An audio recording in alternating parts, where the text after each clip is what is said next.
아시죠? 누군가요? 산타클로스입니다. 이 산타클로스의 그런 모습을 갖추게 된 것은 1937년 미국에서 코카콜라에서 이 사람을 모델로 이제 만들면서 생겨난 모습이 바로 오늘날 우리가 보고 있는 산타클로스의 모습입니다. 몇 해 전에 체코라는 나라에서 이러한 미국식의 산타클로스를 배격한 그런 운동이 일어났습니다. 그래서 공공기관이나 이제 가정에서 이 산타클로스의 형상이라든지 또 그림이라든지 이 산타클로스와 관련된 모든 것들을 다 없애도록 그렇게 운동이 일어났고, 그 대신에 이 성탄절의 참 주인이신 예수님의 모습을 집집마다 또 공공기관에 다 그 그림을 그려놓고 예수님을 참으로 성탄절에 우리가 예배하자 하는 일들이 이 체코에서 일어났다는 것입니다. 또한 독일에서는 이 산타클로스의 원형이 되는 성 니콜라스라는 사람을 우리가 본받아서 나눔의 정신을 실천하자 하는 그런 운동이 또 일어났다고 합니다. 이 원래 니콜라스라는 사람은 로마 시대 때에 그 지중해 연안에 케일이라는 마을에 살았던 사람이었습니다. 이 사람은 성탄절이 다가오면은 큰 자루에다가 선물들을 이제 담아가지고 그 마을에 이제 가난하고 또 병든 그 집의 아이들을 찾아다니면서 몰래 그 선물을 나눠주었다고 합니다. 이 일이 이제 후대에 사람들에게 이제 알려지면서 이 니콜라스를 이제 성자로 추앙을 하게 되어서 이 성자라는 말, 이 성이라는 말에 산타라는 말을 붙여서 산타 니콜라스라고 부르다가 이것이 이제 미국식 발음으로 변하면서 산타 클로스로 이름이 바뀌어졌다는 것입니다. 오늘날 이 크리스마스의 대표적인 아이콘은 바로 산타클로스라 말할 수 있습니다. 많은 사람들이 성탄절이 되면 산타클로스와 또 그에 관련된 모든 것에 이제 관심을 갖고 그것을 함께 즐거워합니다. 선물도 나눠주고 기쁨의 날로 삼습니다. 그러나 오늘 하나님께서는 정말 이 성탄절의 참 주인이신 예수님께 우리가 모든 것을 집중하기를 간절히 원하고 계십니다. 더 이상 산타클로스가 아니라 우리에게 참 생명을 주시기 위해서 저 하늘에서 이 땅에 내려오신 예수님께 다시 한번 우리의 모든 감사와 찬양을 이 예배를 통하여 돌려드리시기를 주님의 이름으로 축원합니다. 벤스 헤브너라는 사람이 이 성탄절에 대한 이런 이야기를 하였습니다. 성탄절은 분명 선물을 주고 받는 날이다. 그러나 그 선물은 하나님께서 그의 아들을 사람에게 주신 것이고, 사람들은 자신의 삶 속에서 그리스도의 십자가의 삶을 사는 것 자체를 하나님께 선물로 드리는 것이다. 세상 사람들은 여러 가지 선물로 서로를 즐겁게 만들고 또 그것에 보답을 합니다. 그러나 이 세상에 그 어떤 선물이 예수님을 대신할 수 있겠습니까? 하나님께서 보잘것없는 우리 인간에게 당신의 아들을 선물로 주셨다는 것은 이 땅에 있는 그 어떤 것과도 비교할 수 없는 가장 귀한 선물을 우리가 받았다는 것을 의미합니다. 또한 우리가 그 감사의 마음으로 하나님께 우리도 선물을 드린다고 하면 오늘 벤스 헤븐레의 말처럼 우리가 예수님처럼 닮아가는 삶을 살아가는 것, 그것으로 하나님 앞에 정말 귀한 선물을 드릴 수가 있을 것입니다. 특별히 오늘 성경 말씀에서는 하나님께서 우리에게 주신 그 선물의 이름을 임마누엘이다 이렇게 말씀하고 있습니다. 이 임마누엘이라는 말의 뜻은 성경에 나타나는 그대로 하나님이 우리와 함께 하신다라는 뜻입니다. 본문에도 기록되어 있지만 이 말씀을 우리에게 주신 것은 이사야서 7장 14절의 말씀을 우리에게 인용해서 주신 것입니다. 다시 한번 읽겠습니다. 그러므로 주께서 친히 징조를 너희에게 주실 것이라. 보라, 처녀가 잉태하여 아들을 낳을 것이요 그의 이름을 임마누엘이라 하리라. 이 이사야서에 이 말씀이 선포된 배경이 있습니다. 이 이사야가 이 말씀을 전한 사람은 바로 유다 왕 아하스이었습니다. 이 아하스 왕 때에 어떤 일이 있었느냐 하면 그 에브라임이라는 나라와 또 아람이라는 나라가 유다를 공격해 오게 되었습니다. 주변에 있는 이 민족이 자신의 나라를 공격해 온다는 이 사실을 알게 된 아하스는 하나님 앞에 두려운 마음으로 징조를 구하게 됩니다. 하나님, 이 유다 백성을 어떻게 하시겠습니까? 이 두려움 속에서 우리가 어떻게 해야 합니까? 이 마음을 가지고 이사야 선지자에게 물어보았을 때에, 그때에 이사야 선지자가 이 아하스 왕에게 주었던 말씀이었습니다. 전쟁의 두려움 속에서 하나님께서 아하스 왕에게 주셔야 할 선물은 무엇이었겠습니까? 하나님이 주신 선물은 강력한 무기나 용감한 군대가 아니었습니다. 사실 어떻게 보면 아하스 왕은 자기를 도와줄 그런 무기나 군대를 바랬을지도 모릅니다. 그런데 하나님이 주신 것은 그러한 무기와 군대가 아니라 바로 하나님께서 유다 백성과 함께 하신다는 그 사실을 선물로 주셨던 것입니다. 그러므로 그들이 이 전쟁에서 승리할 수 있었던 가장 큰 무기는 바로 하나님 자신이었던 것을 이사야가 말씀을 하는 것입니다. 오늘 우리에게는 어떻습니까? 우리가 우리 인생을 살아감에 있어 가장 큰 힘이 되고 가장 큰 능력이 되는 것은 무엇입니까? 세상 사람들은 그 힘은 바로 돈이라 말합니다. 돈이 있으면 세상에 그 어떤 것도 두려워하지 않고 다 이길 수 있다 생각을 합니다.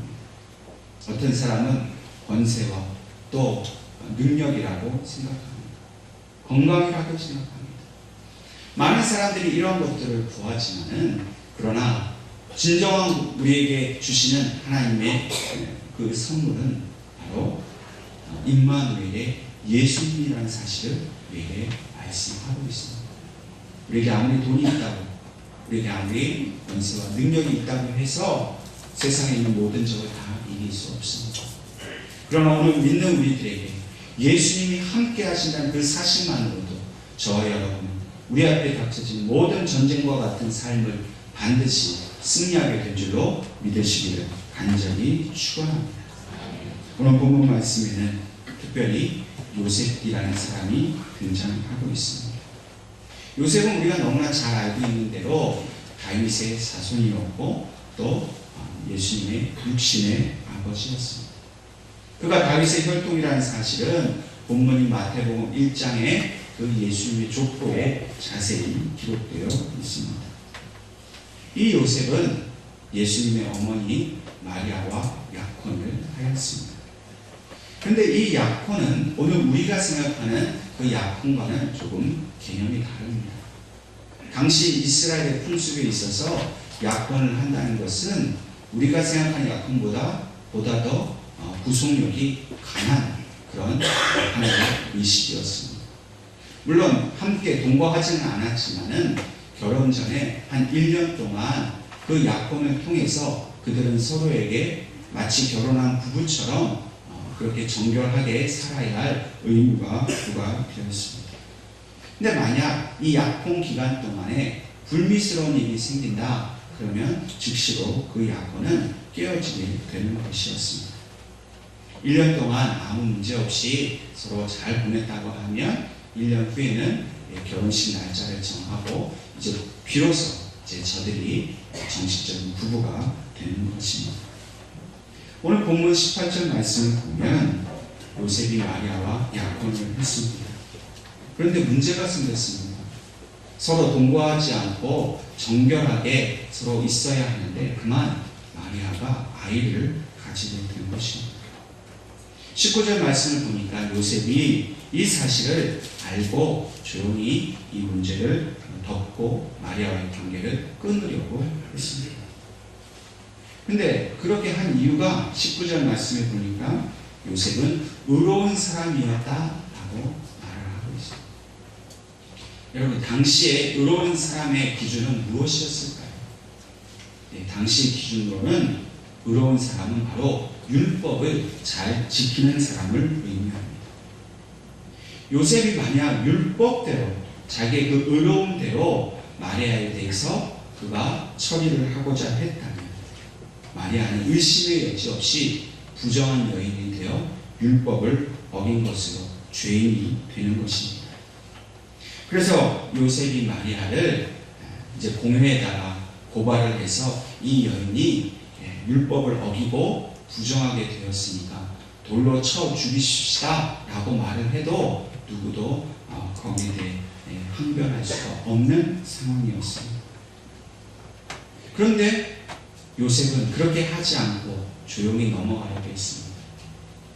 이 요셉의 행위를 보면 우리 정서는 어떤 것 같습니까? 요셉이 자기 체면 때문에, 자기 자존심 때문에 이걸 그냥 무마하고 조용히 넘어가려고 했을 것 같다 라고 생각할 수 있습니다. 그러나 사실은 다릅니다. 요셉은 한국 사람이 아니라 이스라엘 사람이었습니다. 그래서 우리가 생각하는 식의 해결 방법이 아니라 성경이 말씀하고 있는 바 그대로 요셉은 의로운 사람이었기 때문에 이렇게 마리아를 문제를 조용히 넘어가려고 했다는 겁니다. 그렇다면 이 요셉이 가지고 있었던 이 의로움은 어떤 것이었는가 우리가 자세히 살펴볼 필요가 있습니다. 요셉의 의로움은 처녀가 성령으로 잉태하였다는 그 도저히 믿을 수도 없고 받아들일 수 없는 그 일을 받아들이는 의로움이었습니다. 만약 요셉이 율법적인 완고함만 가지고 있었다고 하면은 예수님은 마리아의 몸을 통해서 결단코 이 세상에 태어나실 수가 없었습니다. 그러나 요셉은 의로운 사람이었고 그 의로움은 마리아를 먼저 생각하게 했습니다. 율법대로 이 여자가 부정하게 되었으니 죽이자 하는 마음이 아니라 이것이 드러나면 죽음을 당할 것에 대한 이 불쌍한 마음을 요셉은 가졌던 것입니다. 그렇기 때문에 요셉이 가지고 있었던 의로움은 먼저 증거를 하는 것이 아니라 더욱더 사랑하고 용납해주는 그런 것이었습니다. 율법의 진정한 정신은 정죄하고 죽이는 것에 있지 않고 하나님의 그 의와 자비하는 마음을 가지는 것, 그것이 바로 율법의 진정한 정신이었습니다. 그와 반대로 이 신약 시대에 있었던 이 바리새인들의 모습을 보면 바리새인들도 스스로를 의롭다고 여겼습니다. 그런데 그들의 문제는 무엇입니까? 하나님의 그 자비로운 마음을 가지지 못했다는 것. 요셉도 의인이었습니다. 바리새인도 의인이었습니다. 그러나 요셉에게는 하나님의 사랑과 사람을 긍휼히 여기는 그 마음이 있었기 때문에 마리아를 용납할 수가 있었던 것입니다. 하나님은 바리새인과 같지 않은 그런 참된 의로움을 가진 요셉의 마음을 정확하게 알고 계셨습니다. 다른 남자라면 마리아는 돌에 맞아 죽었을 것입니다. 그러나 오직 요셉이었기 때문에 처녀의 몸에서 아이가 태어나게 하실 것이라는 700년 전에 그 이사야의 예언이 성취되게 되었던 것입니다. 하나님께서 요셉을 택하신 것은 하나님의 그 치밀한 계획과 섭리 가운데에서 이루어진 일이었습니다. 또한 한 가지 조건이 더 있었습니다. 그것은 바로 아브라함과 다윗의 혈통이어야 했다는 것입니다. 그 혈통을 이어받고 하나님의 마음을 가진 그 요셉을 통해서 하나님께서는 그 구원의 계획들을 다 이루어 주셨던 것입니다. 사실 요셉에게는 이 문제를 해결하는 것이 결코 쉽지 않았습니다. 본문 말씀을 보니까 이 일을 생각했다 그랬습니다. 이 말의 뜻은 밤새 갈등하고 고민했다는 뜻입니다. 이러한 고민, 이 의로운 고민을 하고 있을 때 하나님께서는 요셉을 도와주셨습니다. 어떻게 도와주셨냐면 하나님의 사자를 보내어서 이 모든 일의 전말을 다 알려주셨습니다. 하나님의 사자가 요셉의 꿈에 나타나서 마리아가 성령으로 잉태되었다는 사실을 알려주셨습니다. 그리고 그 아이의 이름은 예수라 그렇게 지었습니다. 이 예수라는 말의 뜻은 바로 구원자라는 말입니다. 또한 이 구약식의 예수님의 이름은 여호수아입니다. 그러니까 여호수아와 예수는 같은 말이에요. 뿐만 아니라 이 예수라는 이름은 예수님만 가지신 이름이 아니라 그 당시 흔하게 누구에게나 붙여졌던 그런 이름이었습니다. 그러나 그 이름의 뜻은 백성을 구원하게 될 것이다. 그 흔하고 또 그러나 하나님의 특별한 가운데 부르심을 받은 이 요셉은 그 예수라는 그 아들의 이름을 얻게 된 것입니다. 그리고 다시 한번 이사야서의 말씀을 인용해서 이 예수님이 탄생할 것을 그가 듣게 되었습니다. 이 꿈을 꾸고 나서 요셉이 한 일이 무엇이었습니까? 본문 24절 말씀을 보면 그가 일어났다라고 말씀합니다. 여기서 일어났다는 말은 그저 단순히 앉았다 일어났다는 뜻이 아니라 즉시로 일어나서 행동을 했다라는 뜻입니다. 지체하지 않았다는 뜻입니다. 그는 하나님께 순종하는 사람이었습니다. 비록 마음에는 갈등이 있었고 또 이 말에 대한 불쌍한 마음 또 이것을 어떻게 처리해야 될지 모르고 있었지만은 그러나 꿈에 주신 그 하나님의 말씀을 듣고는 마리아는 즉각적으로 순종을 합니다. 그래서 마리아를 즉시로 자기 집에 데리고 와서 결코 동침하지 않고 하나님의 그 뜻이 이루어질 때까지 그를 보호하고 있었습니다. 하나님은 요셉을 마리아를 지키는 사람으로 세워주셨습니다. 요셉은 예수님이 이 땅에 태어나기까지 예수님을 지킨 천사와 같은 그런 사람이었습니다. 하나님의 구원 계획 속에서 가장 중요한 시기에 요셉은 그 하나님의 일에 쓰임을 받게 된 것입니다. 오늘 성탄절을 맞는 저와 여러분들은 어떻습니까? 하나님께서는 오늘 이 자리에 계신 저와 여러분에게도 요셉과 같은 그런 사명을 주셨습니다. 하나님의 구원의 계획 속에서 살려내야 할 그 한 사람을 지키고 보호하는 일을 우리에게 맡겨주셨습니다. 성탄절 아침 더더욱 우리는 요셉의 삶을 묵상하고 그의 삶을 우리는 닮아가기를 힘써요. 우리가 의롭기만 하여서 다른 사람에게 정죄하고 판단하고 그를 죽이고자만 한다고 하면 하나님의 구원 계획은 이루어질 수 없습니다.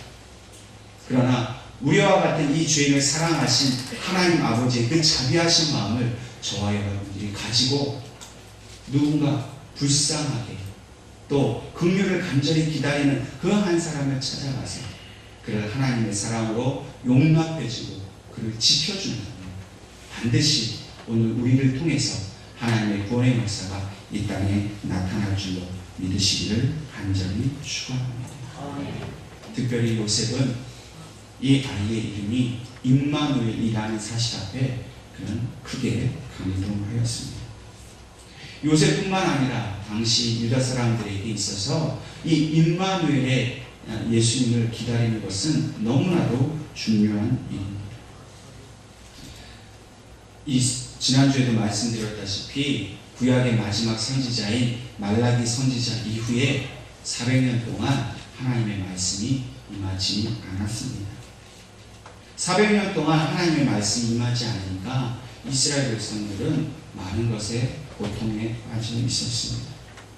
400년 동안 큰 어려움들을 겪었고 특별히 이 말씀이 있던 이 시기에는 로마에게 나라를 빼앗긴 그런 상황이었습니다. 일반 백성들의 삶도 매우 힘들었습니다. 제사장이나 서기관이나 바리새인들에 의해서 종교적으로 억압을 받았습니다. 또 경제적으로는 어땠습니까? 로마의 그 하수인인 세리가 자기들의 모든 재산들을 그저 빼앗다시피 해서 세금을 폭리하여 거두었습니다. 한마디로 먹고 살기 어려웠습니다. 절망과 고통 속에서 이 이스라엘 백성들이 오직 하나의 소망이 있었다면 그것은 바로 하나님이 약속하신 메시아가 오시는 일이었습니다.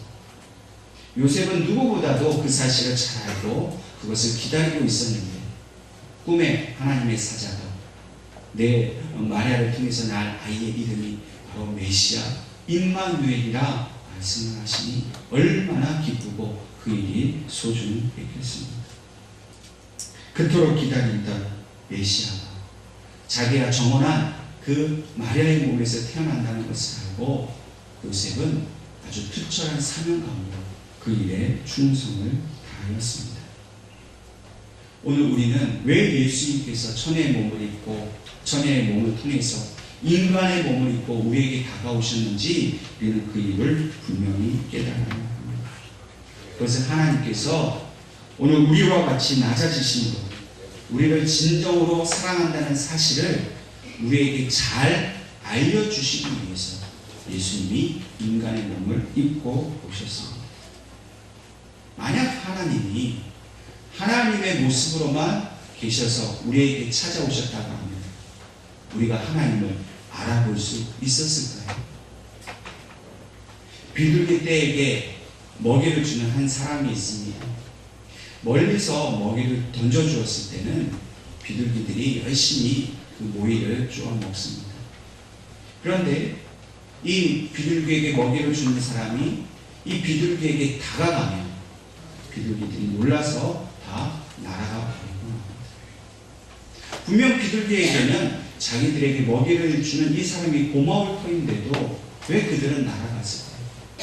그것은 바로 자기들에게 다가오는 이 사람이 자기들보다 더 큰 존재였기 때문입니다. 만약 하나님께서 우리에게 그냥 다가오시면 우리도 무서워서 도망할 수밖에 없습니다. 하나님은 그것을 아셨기 때문에 우리가 결코 도망하지 않도록 우리가 안심하고 하나님을 만날 수 있도록 그 아들 예수님을 우리와 같은 인간의 모습으로 똑같이 우리 곁에 보내주신 겁니다. 왕의 모습이나 어떤 훌륭한 힘있는 자의 모습이 아니라 어린 아기의 모습으로 우리에게 다가오셨습니다. 여러분, 어린 아기의 모습을 보면서 위협을 느끼는 사람이 있습니까? 아무도 없습니다. 갓난아이를 보면 그 어떤 강팍한 마음을 가진 사람이라도 봄는 녹듯이 그 마음이 녹을 수밖에 없습니다. 어린아이를 보면 짜증내고 화냈던 사람들 화가 풀립니다. 왜 그렇습니까? 가장 순수하고 가장 어리고 연약하기 때문입니다. 예수님은 바로 그렇게 우리 곁에 오셨습니다. 우리에게 평안을 주시고 우리가 친숙하게 대할 수 있게 해드려요. 그리고 그 아이를 통해서 하나님의 사랑을 진정으로 깊이 알게 하시려고 예수님은 인간 아기의 모습으로 우리 속에 오신 것입니다. 그리고 영원히 그 아기의 모습으로만 계신 것이 아니라 청년이 되셔서 우리의 당한 그 모든 고난을 다 겪으시고 친히 십자가에 달려 돌아가셨습니다. 무엇 때문인가? 다 나의 모든 죄와 나의 모든 허물을 다 씻으시고 우리를 어둠 속에서 구원해 주시기 위하셨습니다. 오늘 우리의 삶 속에 오신 예수님은 누구보다도 우리의 마음을 잘 알고 계십니다. 사실 가족들이 우리의 마음을 다 알 것 같지만 그렇지가 않습니다. 남편들이 내 마음을 다 알던가요? 아내가 내 마음을 다 알아주던가요? 더욱이 자녀들은 부모의 마음을 잘 모르는 것 같습니다. 어쩌면 우리는 가족들과 함께 살지만 너무나도 외롭고 고독한 삶을 사는지 모릅니다. 그런데 오늘 믿는 우리에게 그렇게 외롭고 고독한 우리에게 예수님이 오셔서 임마누엘로 결코 우리를 떠나지 않으시는 그런 가장 좋은 친구처럼 우리에게 오셨다라고 말씀하십니다. 오늘 여러분들의 이 예배를 듣는 여러분의 마음은 어떻습니까? 고난과 문제와 염려와 고민 속에 있습니까? 아무도 도와줄 자가 없어서 외롭고 고통스럽습니까? 그러나 믿음의 눈으로 지금 여러분 곁에 계시는 임마누엘이신 예수님을 믿음의 눈으로 볼 수 있기를 주님의 이름으로 축원합니다. 그분은 우리를 저 천국에 이르기까지 우리를 지켜주시는 분이에요. 아무리 우리 사랑하는 가족도 때가 되면 떠나갑니다. 모든 사람은 결국 홀로 남겨질 수밖에 없습니다. 그런데 예수는 결단코 우리를 떠나지 않으시겠다고 말씀하십니다. 함께 계실 뿐만 아니라 날마다 우리를 위로해 주시고 보호해 주시고 우리의 삶의 모든 길을 인도해 주신다라고 말씀을 하십니다.